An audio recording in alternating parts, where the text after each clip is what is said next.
नमस्कार मित्रांनो, मी प्राध्यापक नामदेवराव जाधव. आज देशाच्या समोर, महाराष्ट्रासमोर जो अत्यंत गंभीर असा प्रश्न आहे, मराठा आरक्षण, धनगर आरक्षण आणि बाकीचे सगळे आरक्षण, बरेचसे काही प्रश्न आहेत आणि त्या संदर्भात एक मोठा विषय आपल्या समोर होता. तो म्हणजे घटनेच्या तत्वामध्ये, सुप्रीम कोर्टाच्या नियमामध्ये बसणारं आरक्षण कसं दिलं जातं. विषय आहे टिकणारं आरक्षण. हो, हॅलो, गंभीर्याने ऐका आणि पूर्ण ऐकल्यानंतरच आपलं मत द्या. ओके, घाई करू नका, कारण हा विषय अत्यंत सिरियस आहे आणि गेल्या 40-45 वर्षापासून जो धगधगता विषय आहे त्याच्यावरती आपण बोलणार आहे. तर टिकणारं आरक्षण कसं दिलं जातं लक्षात घ्या. आपल्या देशामध्ये 1980 पासून म्हणजे 82 पासून मराठा आरक्षणाचा प्रश्न ऐरणीवरती आहे आणि 8 इलेक्शन आतापर्यंत जवळपास असे झाले की ज्याच्यामध्ये इलेक्शन आलं की एक वर्ष अगोदर आम्ही तुम्हाला आरक्षण देणार अशा प्रकारचं राजकीय लोक घोषणा करतात. त्याच्या आधारे इलेक्शन लढतात, जिंकतात आणि सत्तेत आले की 4-4.5 वर्षे परत अगदी कुंभकर्णासारखी झोप घेतात आणि परत 6 महिने 5 महिने जवळ आले इलेक्शन दुसरं लागायला की त्यावेळी मग मराठा आरक्षण घेऊन टाकायचं आणि इलेक्शन परत त्याच्यावरती जिंकून जातात आणि परत 2-4-5 महिन्यांनी इलेक्शन संपलं, ते परत जिंकून आले की परत कुणीतरी कोर्टात जातं आणि परत ते टिकलं जात नाही, कोर्टातून ते माघारी होतं. लक्षात घ्या, आरक्षण हा इलेक्शनचा लोकांनी जिंकण्याचं एक हत्यार म्हणून वापरलं आणि ते कधी त्याच्या संदर्भात गंभीर नव्हते. आणि हा पक्ष असा तो पक्ष म्हणण्याची गरज नाही. सगळेच पक्ष एकाच उद्देशाने काम करतात, त्या म्हणजे लोकांना आमिष दाखवणं, लोकांची थाप मारणं आणि लोकांना गंडवणे आणि सत्तेमध्ये येणं. लक्षात घ्या, त्या आश्वासनाचं पुढे काय झालं हे जनता पण विसरून जाते आणि नंतर परत प्रश्न तो जेव्हा परत म्हणजे वातावरण गरम होतं तेव्हा लोकांच्या लक्षात असं सगळं झालं. 8 इलेक्शन आतापर्यंत झाले मराठा आरक्षण या विषयावरती, परंतु तडा काय लागला नाही. यांचीही सत्ता बघून झाली, ह्यांची सत्ता बघून झाली. आता आपण सत्य बघूया. घटनेच्या नियमामध्ये टिकणारं आरक्षण कसं दिलं जातं.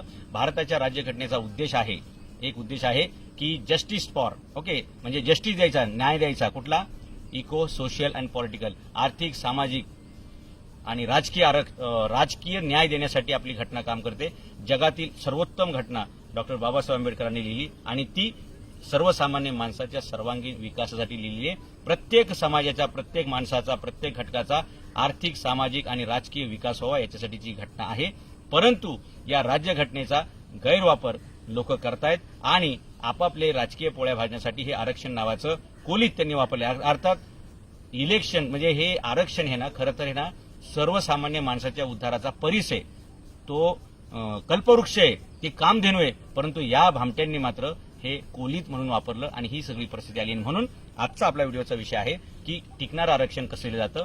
तर भारताच्या राज्यघटनेमध्ये 46 नावाचं कलम आहे, आर्टिकल 46 आहे आणि त्या संपूर्ण कलमाचा उद्देशच एक आहे की आर्थिक मागास लोकांचा विकास करणं. म्हणजे समाजातील जो विकर सेक्शन आहे त्या विकर सेक्शनचा विकास करण्यासाठी 46 कलम आहे आणि याच घटनेतील तरतुदीचा वापर करून केंद्र सरकारने 2019 मध्ये 102 नावाची घटना दुरुस्ती केली आणि त्यानुसार या देशातील आर्थिक दुर्बल घटकांना आरक्षण दिलेलं आहे.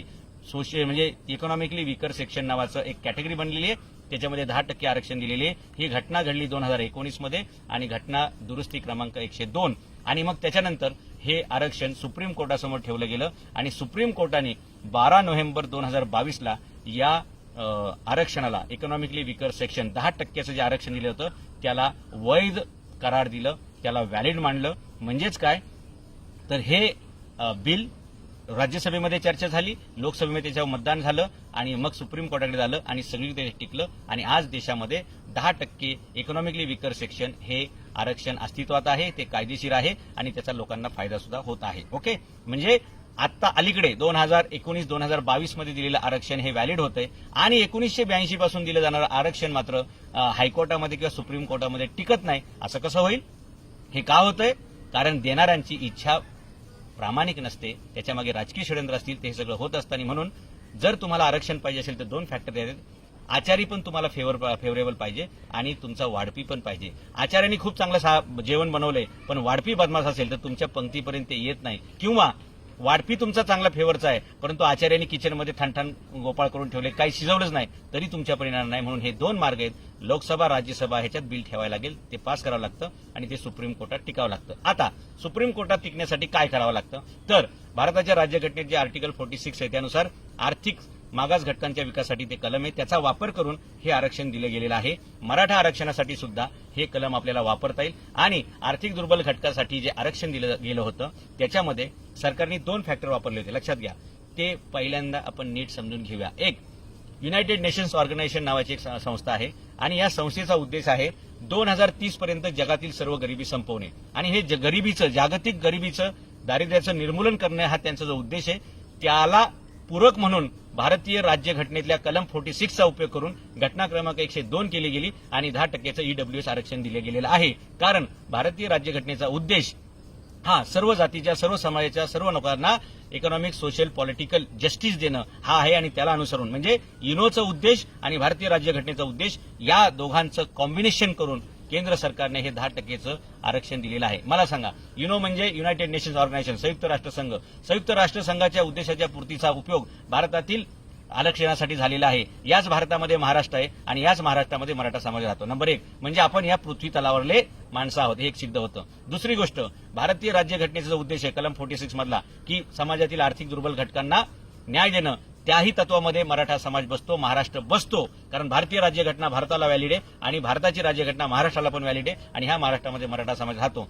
त्यामुळे हे 2 उद्देश, घटनेचा जो उद्देश आहे आर्टिकल 46 आर्थिक मागास घटकांचा विकास करणं, त्याच्यामध्ये आपल्याला याचा विचार करून करावा लागेल. आणि युनायटेड नेशनचा जो गोल आहे की 2030 पर्यंत जगातील सगळी गरिबी संपली पाहिजे आणि त्यासाठी सस्टेनेबल डेव्हलपमेंट गोल हे जो युनायटेड नेशनचं तत्व आहे किंवा उद्देश आहे की जगाचा शाश्वत विकास करणं, त्या शाश्वत विकासामध्ये जगातले सगळे देश येतात आणि त्या सगळ्या देशांमध्ये भारत पण येतो, भारतामध्ये महाराष्ट्र पण येतो. या 2 तरतुदी, ज्या तरतुदीचा उपयोग करून ईडब्ल्यूएसचं 10% आरक्षण दिलं गेलं, त्याच तरतुदींचा वापर करून, उपयोग करून मराठ्यांना सुद्धा आपल्याला आरक्षण देता येऊ शकतं, मिळवता येऊ शकतं.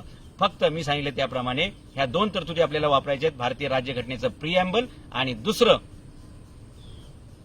युनायटेड नेशनचा गोल, युनायटेड नेशनचा उद्देश. हे 2 करायला पाहिजे आणि त्याच्यामध्ये फक्त 2च अडचणी मी तुम्हाला सांगितलं की आचारी पण तुमच्या फेवरला पाहिजे, जो जेवण बनवणार आहे तो, म्हणजे जो मसुदा बनवणार आहे, ड्राफ्टिंग करणार आहे तो, आणि दुसरं वाढपी सुद्धा तुमच्या फेवरचा पाहिजे, जो वाटप करणार आहे तो. या 2 गोष्टी घडल्या तर मला वाटतं मराठा समाजाच्या आरक्षणाचा, मराठाच नव्हे धनगर समाजाच्या आरक्षणाचा प्रश्न मिळेल. कारण जसे मराठ्यांमध्ये लोक गरीब आहेत तसे धनगरांमध्ये पण आहेत, तसेच मुसलमानांमध्ये पण आहेत, इतर जातींमध्ये पण आहेत आणि ह्या सर्वच जातींना जर न्याय द्यायचा असेल तर मला वाटतं आरक्षणाची मर्यादा वाढवणं हा एक चांगला उपाय आहे. आता याच्यावर लोक असं कमेंट करतात, लोक याच्यावरती आपले मत असे मांडतात की राज्यघटनेनं 50%चं मर्यादा दिलेली आहे, ती ओलांडता येत नाही आणि मग ती व्हॅलिड होत नाही.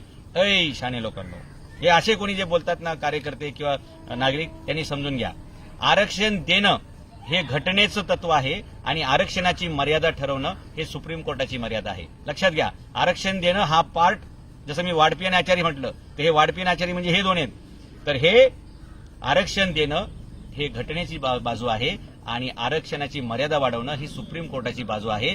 जर सुप्रीम कोर्टाची म्हणजे आरक्षण वाढवता येतं की नाही, आरक्षणाची मर्यादा वाढवता येते की नाही, तर आरक्षणाची मर्यादा वाढवता येते. कशातून वाढवता येते हे मी तुम्हाला सांगितलं मगाशी. तसं 102वी घटना दुरुस्ती केली त्यानुसार 50%च्या आरक्षणातून 50%तून 10% ईडब्ल्यूएस नाही, 50% आहे ते तसंच ठेवलेलं आहे आणि वर जास्तीचं 10% दिलेले आहे एक्स्ट्रा. आणि आता आरक्षण भारतामध्ये झालेले 60%. म्हणजे सुप्रीम कोर्टाने जे 10% आरक्षण व्हॅलिड ठरवलं ईडब्ल्यूएस ते 50 + 10 असं 60 झालेलं आहे. मग आता 60चं 70 होऊ शकतं, 75 करता येईल आणि आणखी किती पर्यंत न्यायचं हे त्या समाजाची परिस्थिती बघून, त्या समाजातील आर्थिक दुर्बल घटकांचा सर्व्हे करावा लागतो आणि त्यानुसार हे आपल्याला आर्थिक दुर्बल घटकामधून आरक्षण देता येतं, आर्थिक निकषावर देता येतं. आता राहिला प्रश्न असा, बऱ्याचशा लोकांचा असा समज आहे की आरक्षण हे जातीला दिलं जातं, मराठा जातीला आरक्षण मिळू शकत नाही. लक्षात घ्या, धनगर जातीला आरक्षण मिळू शकत नाही,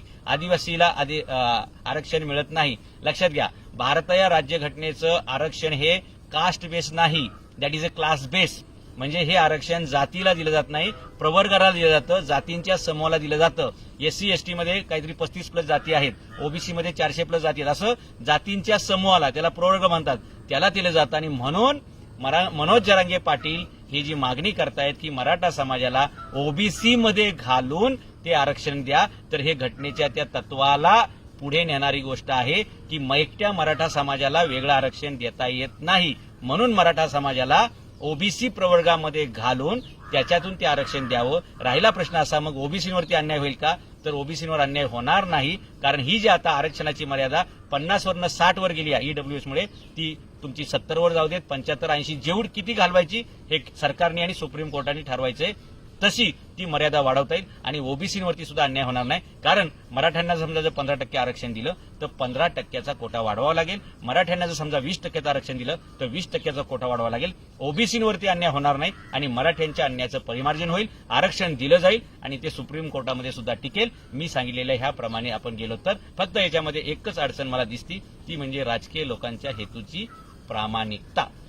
जर हेतू प्रामाणिक असेल तर ह्या दोन्ही गोष्टींमध्ये म्हणजे घटनेच्या प्रिएम्बलचा उल्लेख करून, घटनेच्या 46 कलमाचा उपयोग करून युनायटेड नेशन्स ऑर्गनायझेशनचा 2030 पर्यंत जगातील सर्व गरिबी निर्मूलन करणं, त्या गरिबीमध्ये मराठी पण येतात, धनगर पण येतात, महाराष्ट्र पण येतो, भारताची सगळीच राज्य येतात, जगातील सर्व देश येतात. सस्टेनेबल डेव्हलपमेंट गोल हा जो युनायटेड नेशनचा गोल आहे 2030 पर्यंतचा, त्याचाही उपयोग करून आपल्याला असं आरक्षण देता येतं, टिकणारं देता येतं. आता याच्यावरती फक्त लोकांनी हे लावून धरलं पाहिजे की ज्यांच्याकडून हे आरक्षण अंमलात येणार आहे त्या पुढाऱ्यांना तुम्हाला धारेवर धरावं लागेल, त्या पुढाऱ्यांना तुम्हाला सरळ करावं लागेल, त्या पुढाऱ्यांना याचा जाब विचारावा लागेल की तुम्ही आम्हाला दरवेळी का फसवताय, हे फसून तुम्हाला काय मिळतंय.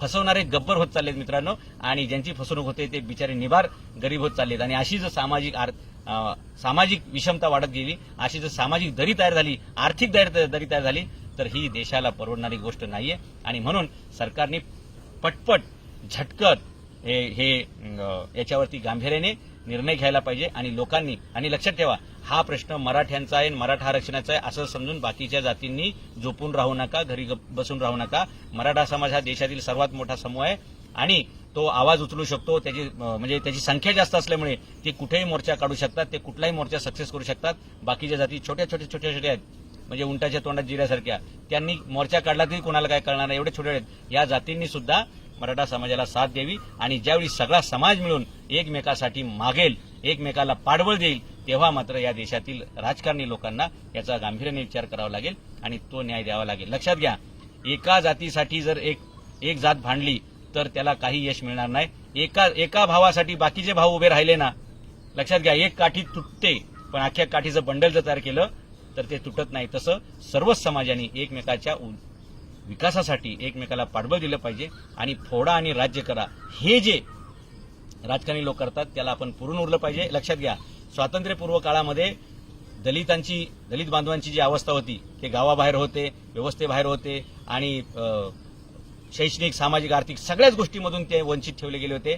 आज त्याच्यापेक्षाही भयानक अवस्था ही मराठा समाजाची झालेली आहे, कारण गेले 50 वर्षापासून त्यांची फसवणूक झालेली आहे. आणि मराठा समाजाचे महत्वाचा हक्काचं उत्पन्नाचा सोर्स होतं, त्या जमिनीचं डिवाइड होतच गेल्या. परंतु इंदिराबाईंनी ज्यावेळी कायदा आणला लँड सिलिंगचा, एका रात्रीत 500 एकरचे पाटील देशमुख सुद्धा 50 एकरवरती आले आणि मग तिथून खरी मराठ्यांची पिछाड सुरू झाली. आणि आज एक काळामध्ये समृद्ध असणारा मराठा समाज जर विस्थापित झाला असेल, जर तो गरीब झाला असेल, तर बाकीच्या समाजाची काय अवस्था झाली असेल हे आपण समजू शकतो. आणि म्हणून राज्यकर्त्यांचं प्रामाणिक अप्रोच, राज्यकर्त्यांचा प्रामाणिक दृष्टिकोन असेल तर सर्व समाजांचा विकास होतो. आणि सबका साथ सबका विकास हे फक्त म्हणण्यापेक्षा हे कृतीत आणायची ही वेळ आहे, ही संधी आहे. आणि सबको साथ लेंगे, सबका विकास करेंगे, याच्यासाठी हे अशा प्रकारचं आरक्षण देता येऊ शकतं. मला वाटतं माझ्यामध्ये काय दुरुस्ती करायची असेल तर डेफिनेटली तज्ज्ञांनी त्याच्यावर सांगावं. परंतु मी जे मतं मांडलेली आहेत ते अत्यंत अभ्यास करून मांडलेली आहेत आणि याच्यातून मराठा आरक्षणाचा प्रश्न सुटेल. मला वाटतं जरांगे पाटलांची जी मागणी आहे की मराठ्यांना ओबीसीमध्ये घाला आणि मराठ्यांना कुणबीचं सर्टिफिकेट देऊन द्या, तर मला वाटतं हा शॉर्टेस्ट मार्ग आहे, लॉंगेस्ट मार्गामध्ये जायची गरज पडणार नाही. आणि त्या दिशेनं ठाम सगळ्यांनी राहा. आपण ठाम राहिलो, एकत्र आलोय, एकत्र चाललो आणि एकत्र वाटचाल चालू राहिली तर आपण एकत्र पोहोचू. आणि मराठा आरक्षणाचा, धनगर आरक्षणाचा, आदिवासींचे प्रश्न आहे, या सगळ्यांचे जे प्रश्न आहेत हे सगळे आपल्याला सोडवता येतील. फक्त आपल्याला घटनेचा जो उद्देश आहे, justice for all, social, equal and political, सर्वांना समान न्याय, आर्थिक, सामाजिक, राजकीय, त्या घटनेच्या उद्देशाला आपण पूर्ततेकडे जाऊ शकतो. अन्यथा असंच आपल्याला आपसामध्ये भिडवून हे राजकीय लोक आपल्या पोळ्या भाजत राहतील आणि म्हणजे पोळीला राजकारणी आणि गोळीला सामान्य माणसं, हे चित्र तयार होत राहिले. आणि म्हणून सर्व समाजातील, सर्व जातीच्या लोकांना मी विनंती करेल की शांततेच्या मार्गाने या सर्व राजकारणी लोकांवरती एवढा मोठा दबाव तुम्हाला टाकावा लागेल आणि गावापासून ते पार्लमेंटपर्यंत तुम्हाला हा दबाव टाकावा लागेल.